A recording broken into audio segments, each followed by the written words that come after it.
Hello, hello, hello. Today is March 12th, 2024. I am back after a few days off. I kind of have just been not necessarily down, not sad, but not only have I been busy, but the busyness has just been making me feel as if there's not too much in my control, not too much I can really do to get out of my routine or even break away from my routine a little bit, temporarily.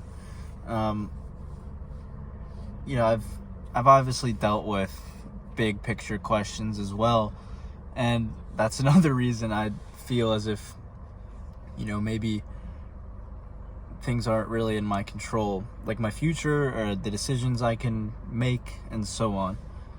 When it comes to my future, just thinking about the relationship that I'm in and wanting it to continue, thinking about my career, and then the decisions that I've had to make.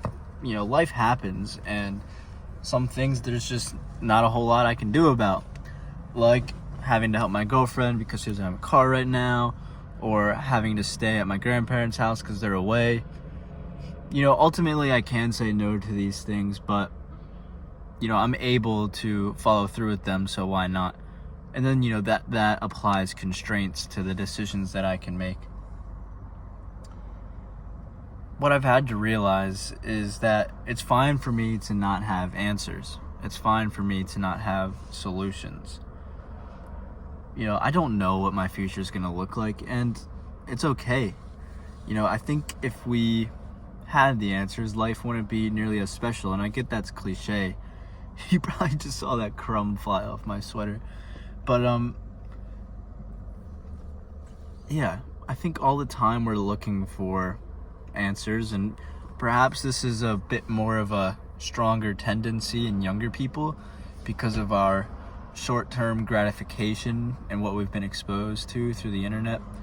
But nonetheless, I think an aspect of the human condition, a good swath of people want to have answers that just can't be answered. Like, I don't know, this is sort of off topic, but there's a sect of Christianity called Calvinism that, from what I understand, obviously there's different types of Calvinism too, but from what I understand, there are people out there, at least, that think free will and determinism, everything being planned, are compatible.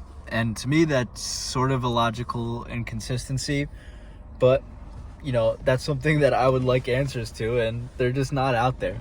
And I think some Calvinists would just plainly accept that. They're like, I think it, and I don't necessarily have reasons.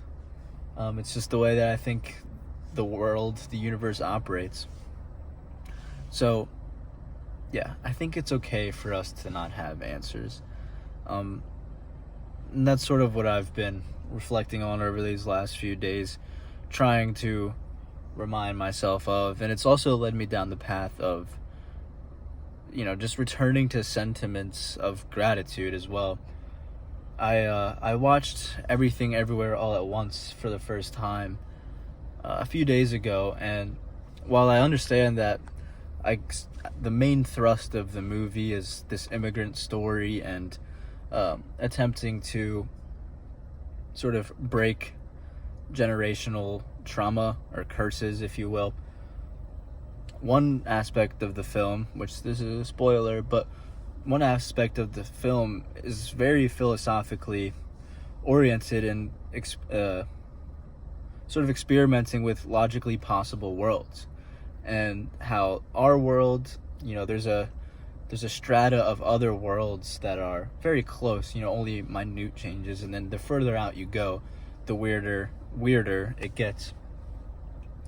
And one of the themes of the movie is the family decides that, hey, even though we can experience all these other possible worlds where things might be better even in certain ways, this is the one that we're familiar with, that we call home, and that's cool. It's just a sort of existentialist theme, I guess, where you understand and are grasping meaninglessness at a really, really big scale with all the logically possible worlds.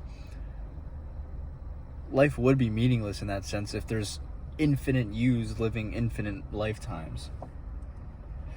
What's the point of just one? Well, it's accepting it for what it is and trying your best. And through all of this, I think that's sort of where I've ended up. In the end, all I can do is try my best. And, just keeping in the back of my mind these ideas of it's okay to not have answers, and just remembering to be grateful. So that's where I've been at these last few days. I will admit, I haven't been feeling the journals as much. But it was fun to record this one in the moment here. So that's nice. I hope to be more consistent with them now. I think it was a 4 or 5 day break. 5 days maybe. Life is just moving at a very, very fast pace. And my material surroundings kind of reflect that with the items in my car. I got my laptop here, I got some lunch leftovers here, I got my backpack, my rock climbing shoes, my waters, everything's just everywhere all at once. Fascinating, ironically. So yeah, I think that's probably where I should end it. If anything sticks out to you, or if you want to mention anything in the comments, please feel free. And if you found it helpful as a train comes through, if you found it helpful in any way, please do go ahead and share it with someone. Peace and love.